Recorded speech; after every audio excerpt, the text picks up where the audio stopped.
Hello everyone, in this video we are going to discuss how chess players think while playing the game of chess. Basically, in this video I'm going to play some rapid games and try to speak up my mind while thinking, and try to help you guys to think how chess players think while playing the game, so that you guys can also get a complete idea about, okay, chess players think like this, and you can use this same thought process in your games, and you can eventually improve your game. So it's going to be a very critical video if you really want to know about the thought process of good chess players. So without any further ado, let's begin. So I'm going to play some rapid games, 10 plus 0. So let's begin. Let's see. Yeah, so we have the first opponent, and he's having the rating of 1770. I'm having 1719 because I do not generally play rapid on chess.com. So this is the opening, which is known as the French defense. Currently I know the theory, so I'm just playing out the move. Knight goes to f6. White developed the bishop. Now I can take the pawn. This is like all the part of the theory. Opponent took with the knight, and now I cannot take the knight because the queen is hanging. So first I'll defend it via bishop e7. He took, and I can simply take with the bishop, because if I take with the pawn, I'm going to ruin my pawn structure, and I don't want to do it. So I take with the bishop, take with the queen, and now castle as soon as possible, which is the fundamental of chess. Bishop goes to d3, and now I can play the move rook d8, simply putting the rook, putting the pressure, and now c5 is a move that can be played, which is once again part of a theory. He takes, I can take on b2. He can maybe sack over here. Yeah. So how to play? I wanted to play c5, takes, and I want to take on b2, but then he's having this bishop h7. So first, I think I can just play h6, or I can just, okay, I think I should try to develop my pieces. That should be the idea. I want to play c5, but he will take it. Maybe then I can push the pawn, and that actually looks good. That actually feels good. Then we play c5. He took the pawn, and if I push the pawn, he's going to take with the knight. I cannot take the knight because he's having bishop h7. So maybe first knight c6, defending the rook. I'm attacking the b2 pawn. White's pawn has already been doubled. It looks like, why did I give up the pawn for free? And yeah, that's, your question is definitely true. But okay, queen e4, I'm having g6. There is absolutely no problem currently. Okay, I can just play e5, trying to open up my bishop. Opponent played the queen, and now I can play at g6, which is a simple, fine move, defending the mate. And now bishop f5 looks a good move.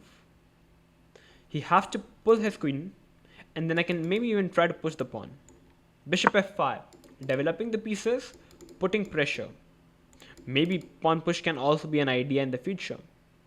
So you see, trying to develop the piece is the basic fundamental of chess that every player must follow. Bishop f5.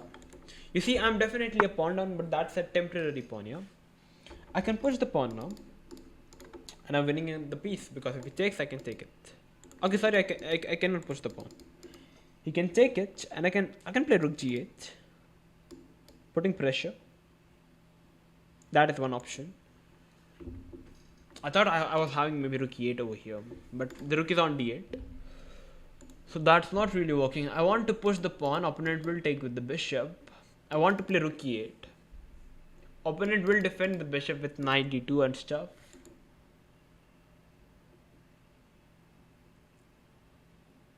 Let's see. If he takes, I can take with the queen. My e5 pawn is maybe hanging, so I need to be a bit careful about that. I can take on d3, that's an option, but that doesn't make any sense.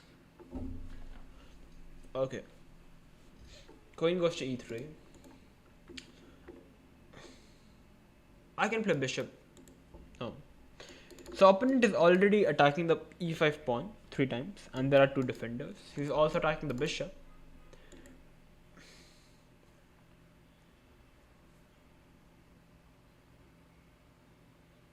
I think I can actually take the bishop and put my pawn in the center. Put my knight in the center. Yeah. And if he takes the knight with the knight, I can maybe take with the pawn, which is one way. I can take with the rook, takes, where he's going to push a bit. And I definitely don't want that. So the question is how to play. I can push the pawn to d4. e4, that's an option. He can take rook e8, but the knight goes back. I think I'll just take over here with the idea of knight over here. Let's see how the opponent is going to react now. Because my idea is knight c2, which is a very lethal threat. I think the opponent have to take on d4. That is the only option. So what I have done here is I have done some calculation. And it took the pawn, and now I'm having knight c2 at least.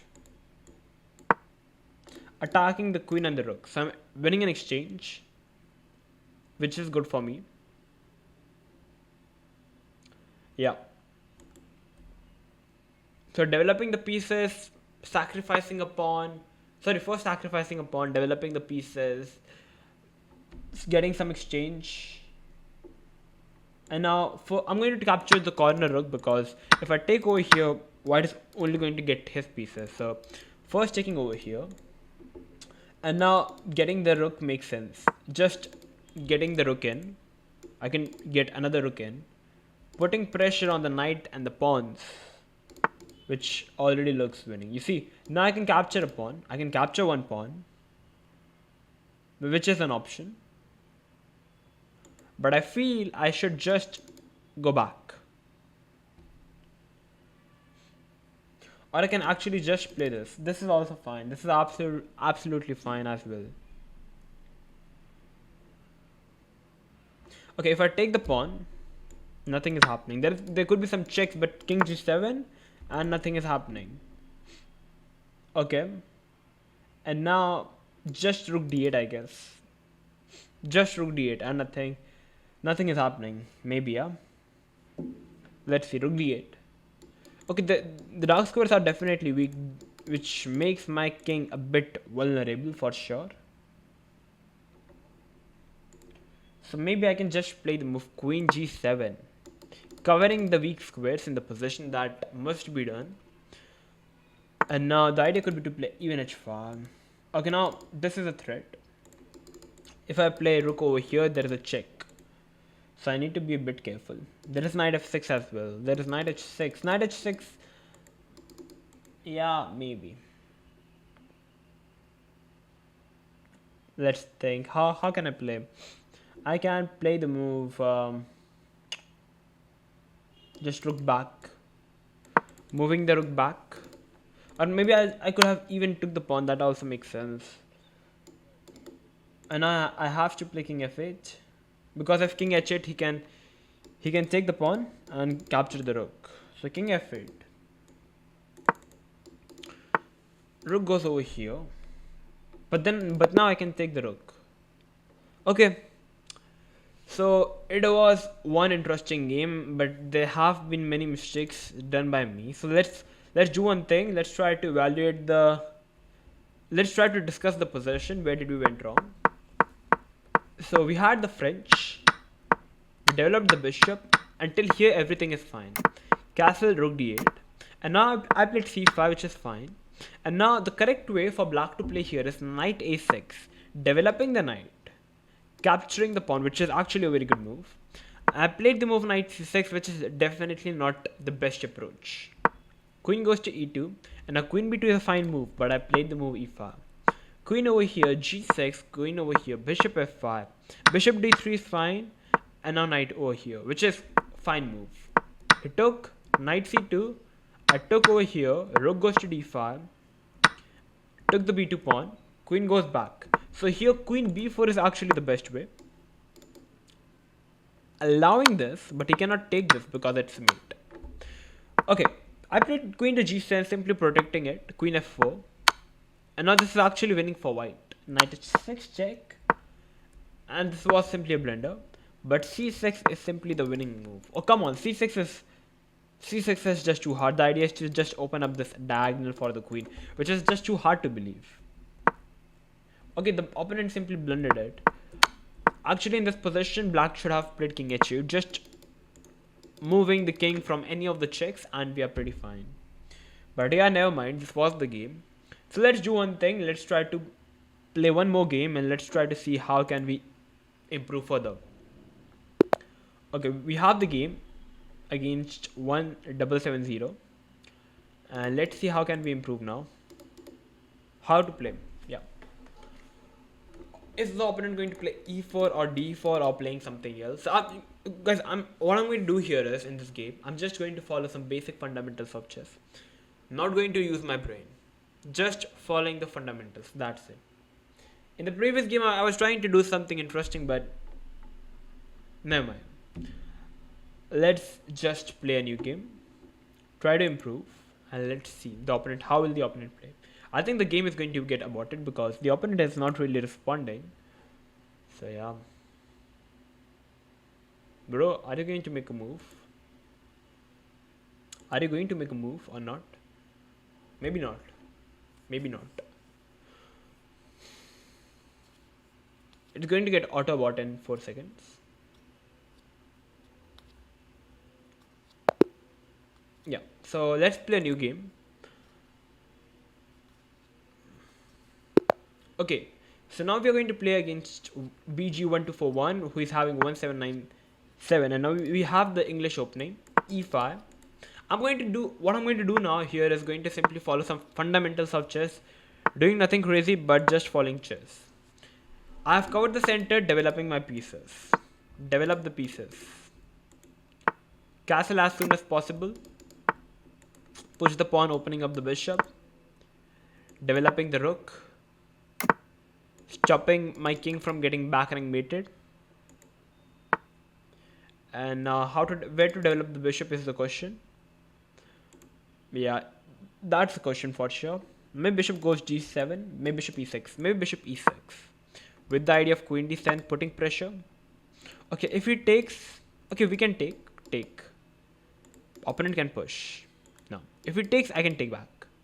That's fine. You see, we should allow our opponent to capture, so that we can capture it back and our pieces come forward, rather than we should trade it. If the piece is protected, just leave it as it is. And now opponent is already blundered a pawn. So I'm going to take the free pawn, which has been given to me. Bishop into h3. Now how the opponent is going to play. Is he going to take the bishop? Okay, he pushed the pawn. So first I'm going to take the bishop now, trying to make the opponent's king a bit weak, and I'm already a pawn up. Second, now how to play. Opponent takes, I can take it back. Opponent can push. Maybe that can be an option.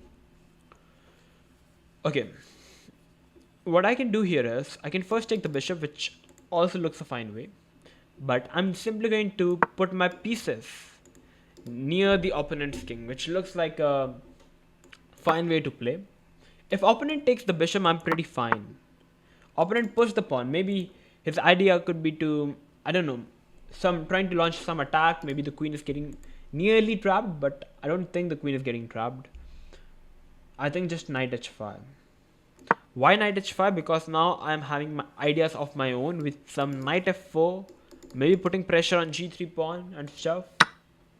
Okay, he took. Let me take with the pawn. Queen goes to e3. Now I can put my knight to d4, which looks a very good move.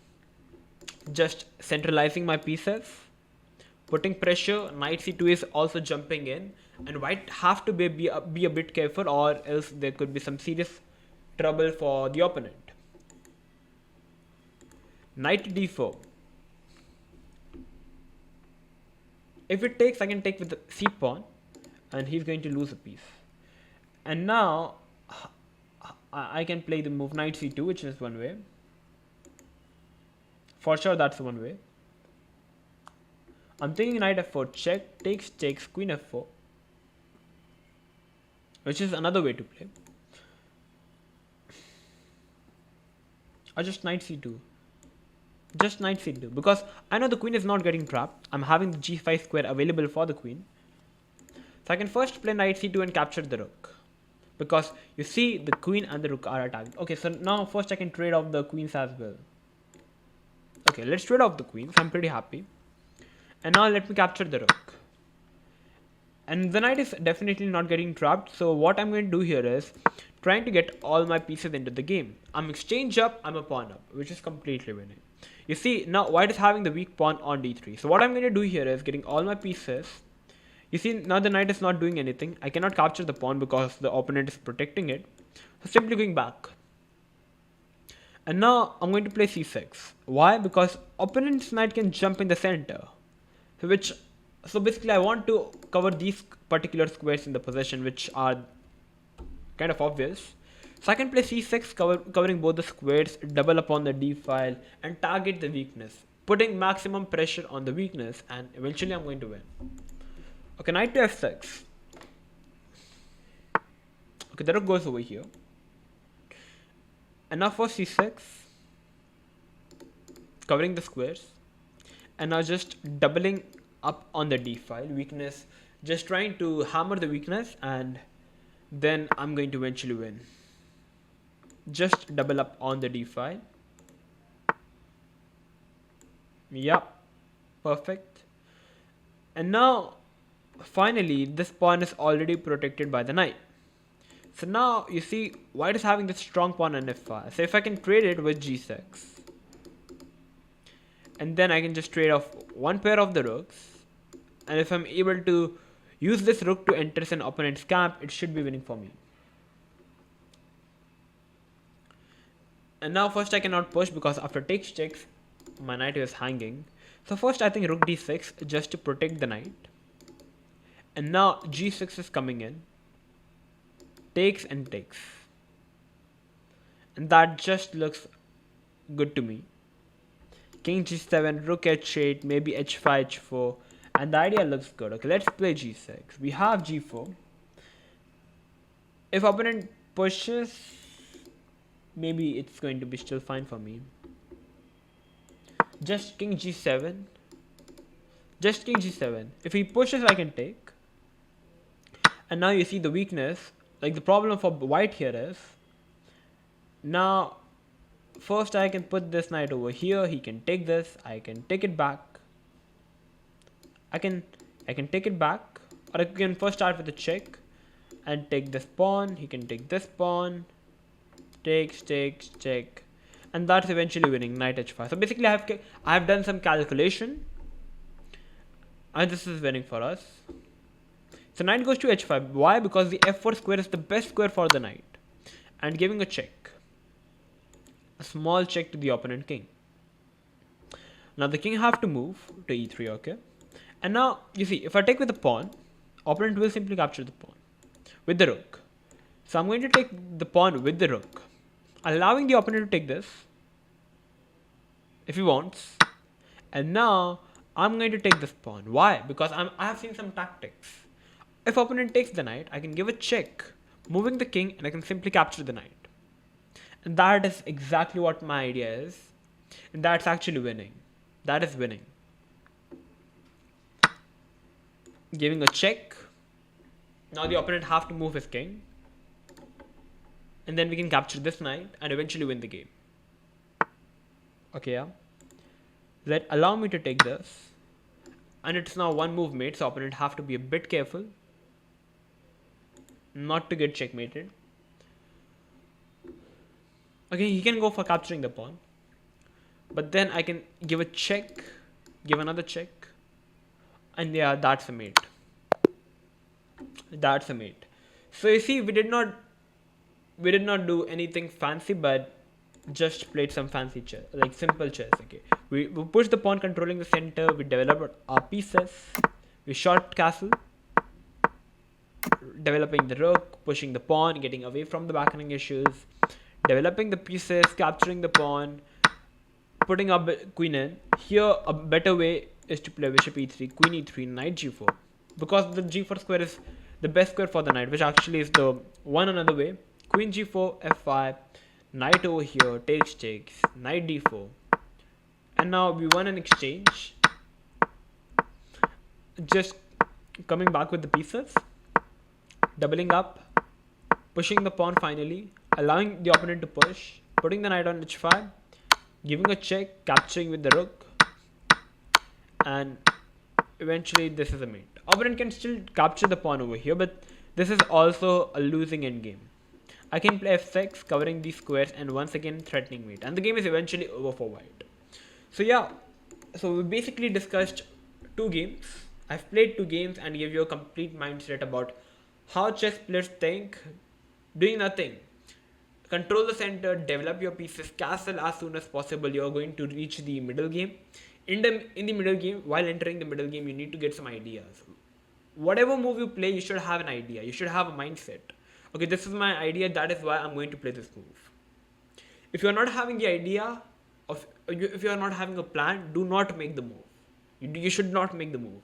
Only make the move once you have decided your idea, your plan. Then follow that plan. That's how the chess middle game has been played. In the end game, try to activate all your pieces. You see, we have this end game. I tried my best to activate my rooks, and eventually I mated the opponent king. That's how we do it. So I hope that this was fun. This video was fun. If you learned it, if you learned something new, if you enjoyed it, make sure to like, share, and subscribe if you are new to our channel. I'm going to come up with these more interesting videos like this. So till then, stay tuned and keep watching OneShot Chess. Bye bye.